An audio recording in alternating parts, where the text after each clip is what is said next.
Assalamualaikum warahmatullahi wabarakatuh. Perkenalkan, nama saya Novira Arzana dari 18 SI05.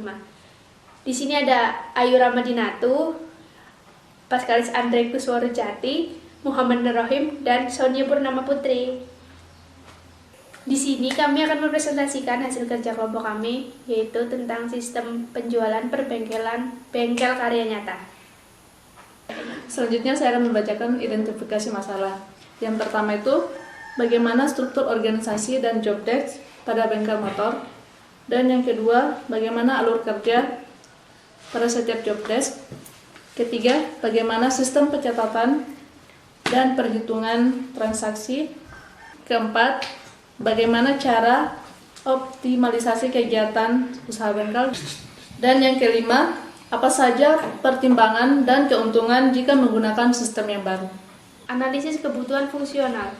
Kebutuhan fungsional adalah suatu kebutuhan berupa fungsi atau fitur-fitur yang harus ada dalam sistem yang akan dibuat dan berkaitan langsung dengan studi kasus yang dipilih. Daftar kebutuhan fungsional sistem akan ditampilkan pada tabel berikut. 1. Sistem dapat menampilkan verifikasi login untuk pemilik bengkel, usernya owner. 2. Sistem dapat mengedit dan menghapus akun pada sistem, usernya owner. 3. Sistem dapat menghitung jumlah karyawan. 4. Sistem dapat menampilkan laporan yang diverifikasi oleh unit bagian di bawahnya yang bertugas laporan penjualan dan laporan barang. 5. Sistem dapat melihat data penjualan atau histori penjualan. 6. Sistem dapat melihat data pembelian. 7. Pegawai dan menghitung gaji pegawai dari pekerja. Selanjutnya bisa dilihat di tabel berikut ini. Baik, selanjutnya saya di sini akan menjelaskan pada bagian DFD atau Data Flow Diagram. Pada sistem kami terdapat user yang dapat mempengaruhi data pada database secara direct. Yang pertama ada montir, yang kedua ada user, yang ketiga ada kasir, yang keempat ada petugas gudang. Selanjutnya saya akan menjelaskannya satu persatu. Yang pertama pada montir terdapat arah panah ke olah data persensi dan dilanjutkan ke tabel persensi, di mana dimaksudkan adalah montir dapat melakukan persensi sehingga persensi tersebut tersimpan dan menambah data pada tabel persensi. Selanjutnya pada bagian owner. Owner di sini dapat mengolah data karyawan sehingga owner di sini memiliki hierarki yang lebih tinggi daripada 3 user lainnya, di mana dia dapat mengolah data karyawan yang ditunjukkan pada arah panah berwarna coklat di sini. Olah data karyawan dilanjutkan ke tabel karyawan. Dan juga pada owner di sini dapat melihat laporan penjualan yang ditunjukkan pada panah berwarna hitam. Aktivitas pembuatan laporan penjualan di sini memerlukan banyak sekali data dari tabel-tabel yang ada pada database, seperti tabel barang, tabel karyawan, tabel penjualan, dan detail penjualan. Selanjutnya pada kasir. Kasir di sini dapat mengolah data pelanggan seperti menambahkan pelanggan dan hapus delete update, dan dapat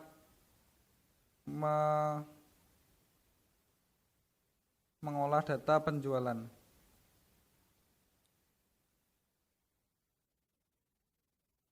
Di mana aktivitas data penjualan ini juga memerlukan beberapa data dari tabel seperti tabel barang, tabel service, tabel detail nota service, detail nota untuk barang, Dan selanjutnya juga yang terakhir petugas gudang. Petugas gudang di sini mempunyai tanggung jawab pada mensuplai barang atau pembelian untuk stok. Yang dapat kita lihat di sini, olah data pembelian mempengaruhi pada database, pada tabel pembelian dan detail pembelian.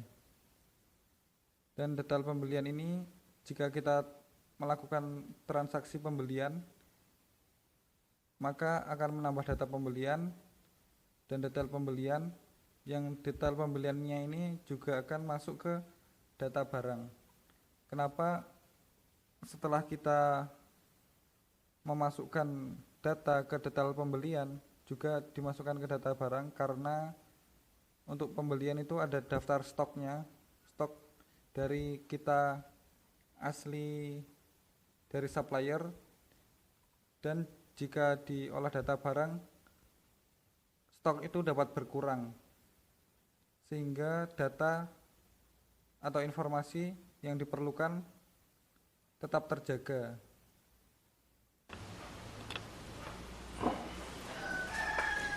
Selanjutnya saya akan menjelaskan DFD level 2 proses 1, yaitu di bagian owner dapat menambahkan data karyawan, terus dapat mengubah data karyawan, menghapus data karyawan, dan dapat melihat data karyawan. Selanjutnya DFD level 2 yaitu di proses 2. Sini ada kasir. Kasir dapat mengubah data barang dan dapat melihat data barang. DFD level 2 proses 3. Di sini kasir dapat menambahkan data service, mengubah data service, menghapus data service, dan melihat data service. Selanjutnya di DFD level 2 proses 4. Di proses 4 ini ada kasir. Kasir itu bisa menambahkan data penjualan dan melihat data penjualan di mana yang terhubung di nota, data nota, dan data nota service. Di sini saya akan menjelaskan di bagian ERD, yaitu yang di admin.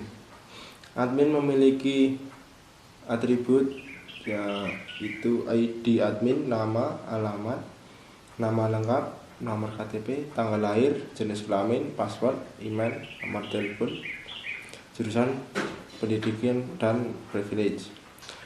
Admin dapat menggunakan 3 proses, yaitu admin dapat mengerjakan service dengan privilege montir. Kemudian admin dapat menjalankan presensi dengan privilege kasir, petugas gudang, atau montir. Kemudian admin dapat melayani pelanggan dengan privilege kasir. Sini saya akan menjelaskan tentang tampilan program dari final project yang sudah kami buat. Yang pertama itu ada tampilan login admin yang berisi username dan password. Setelah kita memasukkan username dan password, kita akan masuk ke tampilan presensi yang berisi tentang presensi kita, pemberitahuan presensi kita pada hari ini. Kemudian ada menu tampilan verifikasi presensi checkout jika kita ingin keluar dari presensi di hari ini. Terus ada tampilan riwayat presensi dengan fitur print. Kemudian ada tampilan dashboard yang berisi top produk, income, dan recent transaction. Kemudian ada tampilan login dan sikap user yang berisi login customer dan sikap customer. Kemudian ada tampilan manajemen konsumen yang berisi tentang daftar konsumen dan mengedit konsumen. Kemudian ada tampilan tentang manajemen supplier yang berisi add supplier atau menambahkan supplier. Kemudian ada tampilan manajemen karyawan yang berisi daftar konsumen dan mengedit konsumen. Kemudian juga ada tampilan manajemen jasa yang berisi mencari jasa dan menambahkan jasa. Selanjutnya juga ada tampilan manajemen spare part yang berisi info barang dan cara mencari barang. Kemudian ada tampilan pembelian yang berisi transaksi pembelian. Cukup sekian presentasi dari saya. Assalamualaikum warahmatullahi wabarakatuh.